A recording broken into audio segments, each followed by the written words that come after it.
আমার মনে হয় তার মতন নেত্রী আর আমরা কোথাও পাবো না। ওনার মাজারে আসলাম, ওনার মাজার জিয়ারত করলাম এবং দোয়া করলাম।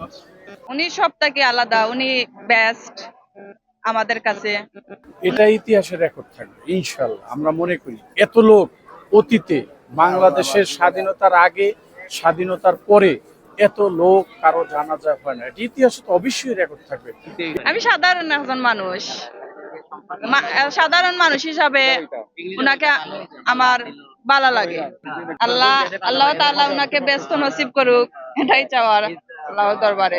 এদেশের মানুষ খালেদা জিয়াকে আগামী যতদিন এই দেশ থাকে ততদিন মনে রাখবে গণতন্ত্রের মাধ্যমে। আরেকটা জিনিস দেখেছি ভাইয়া, ইতিহাসে এটা অনেকে কেউ বলছে যে অনেক এখানে দল মত নির্বিশেষে তার জানাজা, এবং এখানে এক নেতা বলেছে যে তার আওয়ামী লীগের বন্ধুরা পর্যন্ত এখানে তার জানাজা এসেছে, এবং তার জানাজার যে এটা কি ইতিহাসের রেকর্ড থাকবে নাকি এটা জিয়াউর রহমানের পরের স্থানটা মনে করছে? এটা ইতিহাসে রেকর্ড থাকবে ইনশাল্লাহ। আমরা মনে করি এত লোক অতীতে বাংলাদেশের স্বাধীনতার আগে, স্বাধীনতার পরে এত লোক কারো জানাজা হয় না। এটা ইতিহাসে তো অবশ্যই রেকর্ড থাকবে। এটা আগামী যতদিন এই বাংলাদেশ থাকে, যত প্রজন্ম হোক না কেন, আমরা থাকবে না, আমাদের পরের প্রজন্ম, তারপরের প্রজন্ম, এটা সারা জীবন মানুষ স্মরণ রাখবে, সারা জীবন মানুষ স্মরণ রাখবে। এটা আমরা আশা করি। এত লোক কারো জানাজা বিশ্বে কোথাও হয়েছে কিনা আমার জানা নাই। আমার নাম হলো মোহাম্মদ সেলিম মাতুব্বর। আমি এসেছি বরগুনা জেলার তালতলী উপজেলা থেকে।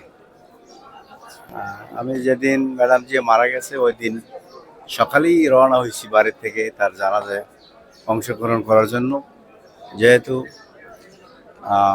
উনি 30 তারিখ মারা গেছেন, আমি 30 তারিখে রওনা হয়েছি। 31 তারিখ ওনার জানাজায় অংশগ্রহণ করেছি।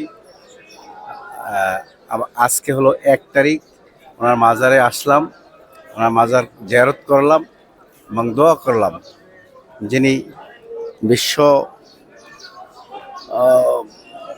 দেশের মধ্যে একজন মহিলা প্রধানমন্ত্রী, যিনি বারবার প্রধানমন্ত্রী হলেন 3 বার, কিন্তু 3 বার প্রধানমন্ত্রী হওয়ার পরে তিনি আপসহীন নেত্রী এবং দেশমাতা বেগম খালেদা জিয়া হলেন।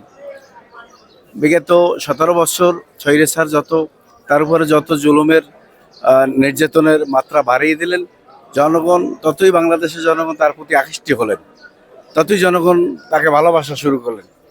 আজকের জীবনের শেষ প্রান্তে এসে সারা বিশ্বের মানুষ তাকে ভালোবাসলেন, তাকে বিশ্বমাতা হিসেবে স্বীকৃতি দিলেন। এই ভালোবাসা, তার প্রতি ভালোবাসার দেখিয়ে আসলাম তার মাজারে দোয়া করার জন্য। যদি তার চলার পথে, বলার পথে, রাষ্ট্র পরিচালনার পথে জীবনে কোনো ভুল ত্রুটি যদি হয়ে থাকে, মহান রব্বুল আলমীর কাছে দোয়া করলাম, রব্বুল আলমিন ওই ভুল ত্রুটিগুলো মাফ করে যেন তাকে জান্নাতে মেহমান বানিয়ে তার কবরকে জান্নাতের বাগিচা বানিয়ে দেয়। এই জন্য দোয়া করতে এসেছি। আল্লাহ হাফেজ।